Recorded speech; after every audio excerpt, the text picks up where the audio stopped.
Good morning, everyone. How are you? Is everyone okay? Good to see all of you again after the break. As you know, we just convened session to set everything in place for this afternoon. Thankfully, smooth sailing naman. No unexpected bumps. And so, yeah, we are ready to hear the message of the President this afternoon at 4 o'clock. Any questions? Anything you can share about the prepared speech of PBBM? It will be an hour and a half long. And as far as to what the contents of the speech are, alam niyo naman ayoko unahan ng Pangulo. So I will leave it to him to deliver his message. Ayoko naman magbigay ng spoilers and whatnot. But it's an hour and a half long, roughly. Pero may surprises. Alam niyo naman, every year, pareho na yung oras ng speech ni Pangulo. He tries to keep it under an hour and a half dahil sinasabi niya na if it ever goes over that, hindi na nakikinig yung tao. So, yeah, that's the, as far as the details, that's as much as I can give. But I'm sure there will be lots to be spoken about. Will he be mentioning the flood control issue again? Alam mo naman, ma'am, like I said, hintayin na lang natin si Pangulo. Sir, kanina po kasi may tanong about pasabog, but this is literal pasabog because the DOJ says there was an explosion at the DOJ early today, like past midnight, and it was caused by an IED raw. And then another IED was found along Jokno near Senate this morning. Wow. Do you think those incidents are connected and that are these also connected to the SONA? This is news to me. I didn't know that. Saan? Sa DOJ and sa Senado? DOJ and then along Jokno near the Senate. But yung sa Jokno, sir, it was an IED device. They just found it. That wasn't activated. It didn't go off. Pero yung sa DOJ daw. Well, wow. Let me verify those reports first. This is news to me. It's the first I've heard of it. I have complete trust in the necessary authorities to, number one, find the perpetrators of who did this. Number two, find out what the motive is. You know, whether it's tied to the SONA or not, it's very hard to believe in coincidences, right? Lalo na with the political climate we are living through in this day and age. I think it's incumbent upon us to be extra wary with things like this happening. I think I'm going to ask the PSG to do one more sweep of Congress after that news. Kung kayo po ang tatanungin sa scale of 1 to 10, anong grado po ibigay po natin sa inyo? Sir, alam mo, yung mga ganung klaseng tanong, bilang anak, mahirap naman sasabihin ko anything less than 10, di ba? But again, I come from a very biased standpoint with regards to, given the fact that the President is my father. So, pabayaan na lang natin ang mga iba na bigay ng grade ang ating Pangulo. Because, of course, I'm here to support. Sir, only 1 out of 52 pet bills of the administration was enacted in the past year. Where do you attribute this number, sir? I'm not sure. That's a good question. With regards to the role of the House, 26 of the 52 were passed in the first regular session. We plan to, we're actually ahead of schedule. So we will hope to continue the momentum that we started in the first regular session on to the second regular session. And I am sure that over the coming months and by the end of this legislative calendar, we will continue to pass the LEDAC priorities of the administration. Sir, do you think this low number can be attributed to the disarray in the Senate in the past years? You know, that's definitely, I would have to say that that's definitely a factor. The more, how do I say this? The more political gulo that there is, the less time there is to work. I mean, everyone knows that, diba? So, but it's good that the Senate has now, organized everything, and I'm sure under the leadership of SP Gatchalian, the legislative mill will continue or will go back to functioning as efficiently as possible. Kilala ko naman si SP, matinong tao yan. And I'm sure he will get the Senate up and working as quickly as possible. Major, you've been a majority leader for more than a year now. How's your morale? Are you satisfied with the achievements of the Congress? Oo na nga, no? It's been a year. Wow. It's felt like longer. Ang daming nangyari. In any case,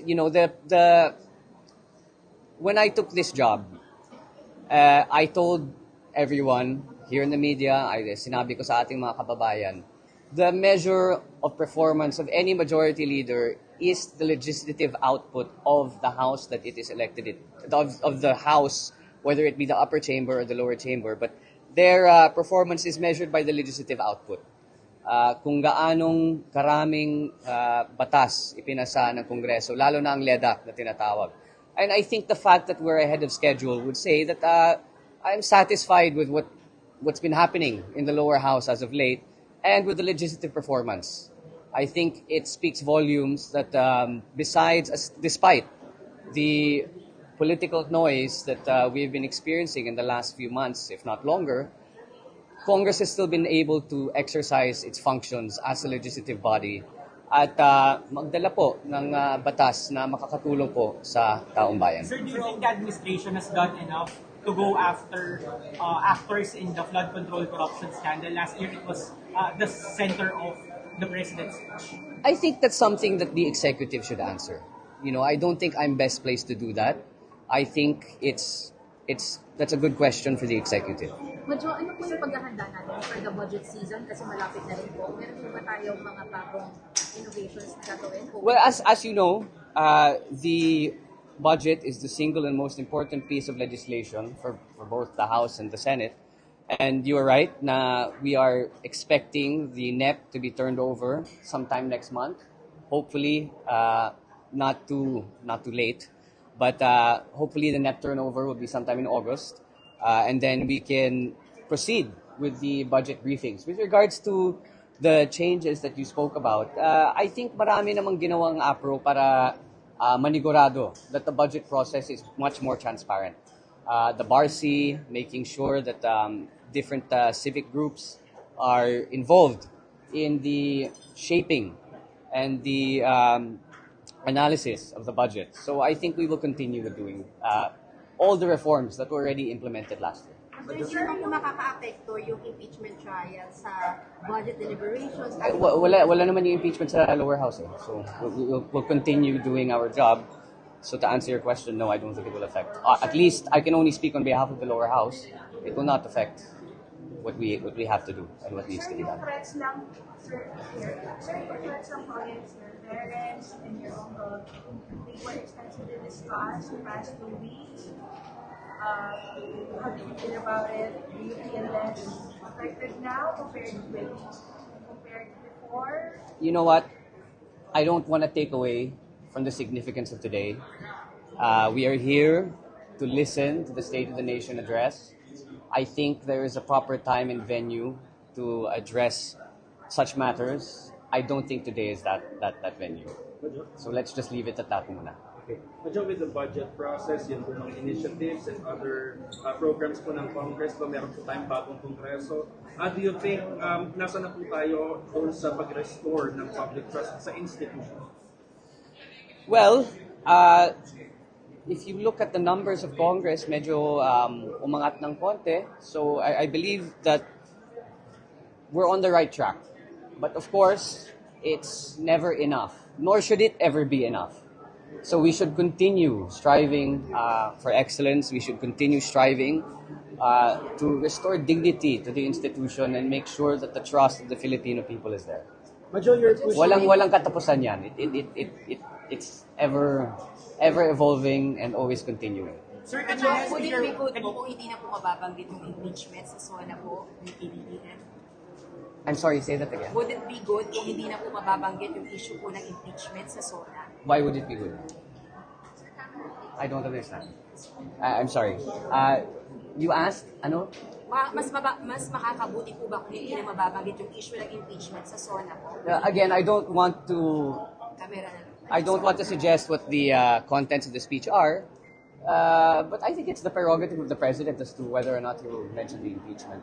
Kasi sa Past Asia survey po, least concern po yung impeachment ng publiko. Pang number 11 or 12 po siya, gustong marinig sa SONA. Ang Okay. main concern po is yung inflation, yun pong trabaho, yun pong corruption. Yes, yeah, I saw the same survey. Yeah. So, it's possible na mabanggit ang issue po ng impeachment sa SONA. Again, ayoko unahan ng ating Pangulo. So you're pushing for a bill for safer use, protection of Filipino children in social media spaces with Speaker D. Yes. What's the rationale behind that? I think it's pretty self-explanatory, no? You just answered your own question. Sir, Yeah. Sir, kanina Speaker Boji highlighted the passage in the House of the Anti-Disinformation Bill, which you proposed, but some media groups have raised concerns about the possibility that it could be weaponized against people who would dissent against the government. Your reactions? Those concerns are actually very valid, and I understand that it might be misconstrued as something to do with censorship or using the bill to weaponize the media. I have always been a staunch supporter of the media. I always have been of the belief that media is there to provide a check, to provide part of the checks and balances of government officials. So that is not my intention at all, but I can understand how that can be interpreted. I think what's important is to have necessary media participation in order for those safeguards to at least, if not there already, at least be introduced, either in the Senate version or during the period of amendments. But we are not here to censor anyone. Sir, although may conflict of interest, yung Duterte allies po are pushing po na i-open yung investigation sa flood control scandal. What's your take on that? I think it's a battle of narratives, right? And they just want to take away from the impeachment. So I don't want to say namumulitika, but you know, it's just again a question of narratives. Pero do you think dapat ba ang election sa Congress or hindi na tapos na? Alin po? Yung investigation ng My stance on that from the very beginning has been the same. The institution should not investigate an issue wherein its own members are part of the accused. That's like asking a student to grade your own paper in an exam. Diba?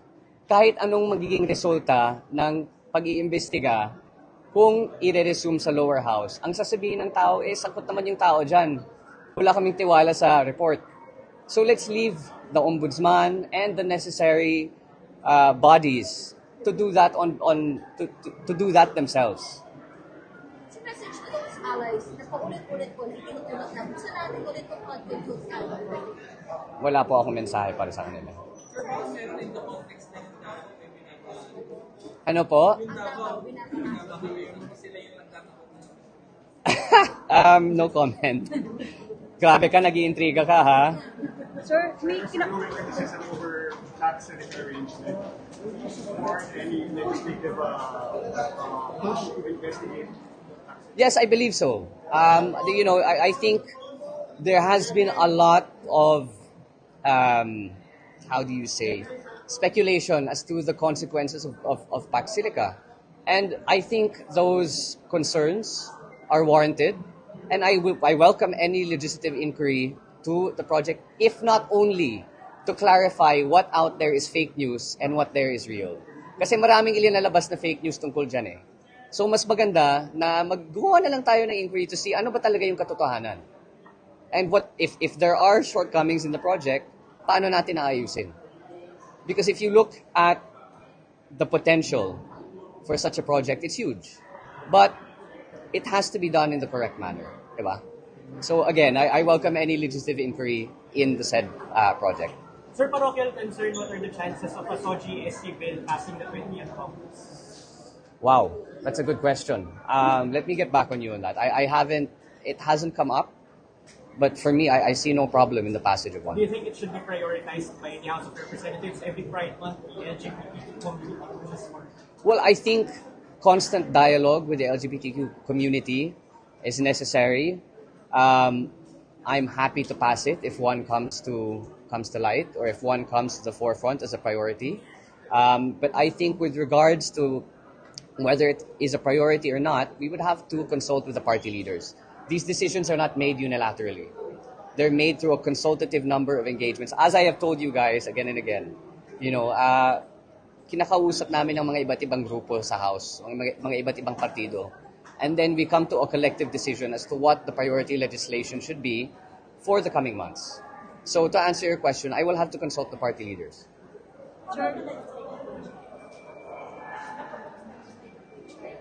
Same thing. I would have to consult the party leaders. Kasi sa ngayon, nakafocus tayo sa LEDAC priorities. Sir, plan to move that line of priorities kasi nga, sir, well, the House passed 26, but isa pa nang nakas.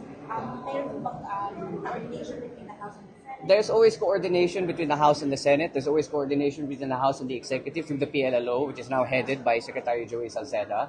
So I hope that his appointment will improve the already continuing dialogue that we have with all the different institutions. But with regards to the only one bill being enacted and the Senate doing this and that, I can only speak on behalf of the House. I can only speak on behalf of Congress, and I am here to do my job on behalf of Congress and make sure that the LEDAC priorities are passed in Congress. What happens after that is up to the Senate and the Executive. Bilang majority leader, ang aking trabaho ay dito lang sa Kongreso. Sir, how Okay? how true po that some members of the prosecution panel are unhappy po doon sa lack of support ng House leadership, particularly kay Speaker Bojo? I haven't heard anything of the sort, so I'll have to verify with them and see if that's really the case. If that is true, then it's an easy fix. They will be supported more. Can you, how will you address this as majority leader? This is news to me. I don't know what the concerns are, so I will have to have a dialogue with them. But it's the first I've heard of it. Sir, if I may ask lang, what is your level of involvement in helping the prosecution? May ganun? Me? Wala. Wala talaga. Wala. But again, I trust them. They're all brilliant. I said before, they're all brilliant in their own way, and let them do what they need to do. Nakita niyo naman si Kong Chel Joknong, galing-galing niya. Si Kong Jinky, ginagalingan niya. The extent of my involvement in that is the same as all of you. Pinapanood ko sa YouTube. That's about it. Sir, may kinakarap daw na bagong tax measure, recalibrating the personal income tax and provide relief sa micro-enterprises. Ano po? May kinakarap na new tax package. Bagong tax package with regards to? Personal income tax and provide relief sa mga enterprises amid inflation and naka-reach na ng house. Saan mo yun narinig? BOF, sir, and Pang Miro Kim. I haven't heard anything. Reduction of personal income tax? Yeah, Well, I think given the economic climate we live in, it would be the prudent thing to do, but we have to seek the guidance and the wisdom of the DOF and the other economic managers as to whether or not that's actually economically feasible. Nonetheless, I will await to see what those versions of the bill are. Ang galing naman ng intel mo, ma'am. Ako, wala pa akong narinig eh. Baka may kopya ka ng SONA. Thank you, guys. Have a good day.